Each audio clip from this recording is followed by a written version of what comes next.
ఏపీలో ఈ video leak కలకలం సృష్టిస్తోంది. రాజకీయ నాయకుల బాగోతాలు ఒక్కొక్కటిగా వెలుగులోకి వస్తున్నాయి.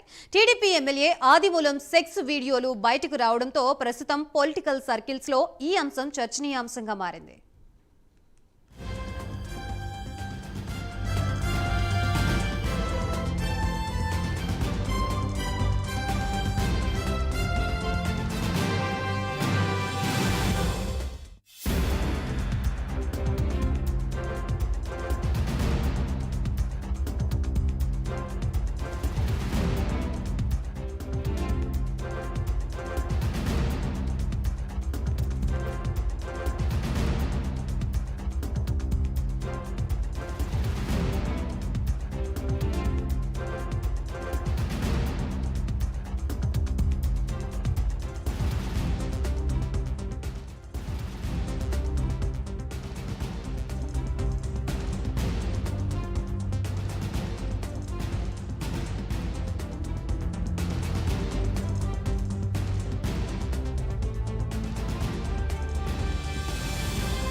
సత్యవేడు ఎమ్మెల్యే ఆదిమూలంపై టీడీపీ సీరియస్ యాక్షన్ తీసుకుంది. టీడీపీ నుంచి ఆదిమూలంని సస్పెండ్ చేస్తూ పార్టీ అధిష్టానం నిర్ణయం తీసుకుంది.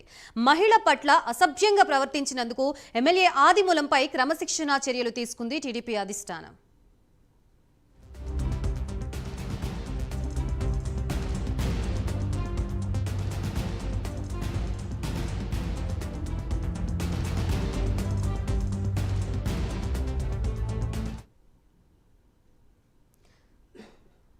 తిరుపతి జిల్లా సత్యవేడు నియోజకవర్గం ఎమ్మెల్యే ఒక మహిళా నాయకురాలతో సన్నిహితంగా ఉన్న వీడియో ఒకటి లీక్ అయింది. ఆయన ఆ మహిళా నాయకురాలతో ఒక ప్రైవేట్ హోటల్లో చాలా సన్నిహితంగా ఉన్న దృశ్యాలు ఆ వీడియోలో ఉన్నాయి. ఆ వీడియోని బాధితురాలే విడుదల చేశారు. అధికారాన్ని అడ్డం పెట్టుకుని తనపై ఒత్తిడి తీసుకొచ్చి తనపై లైంగిక దాడికి పాల్పడినట్లుగా ఆ బాధితురాలు ఆరోపణలు చేశారు.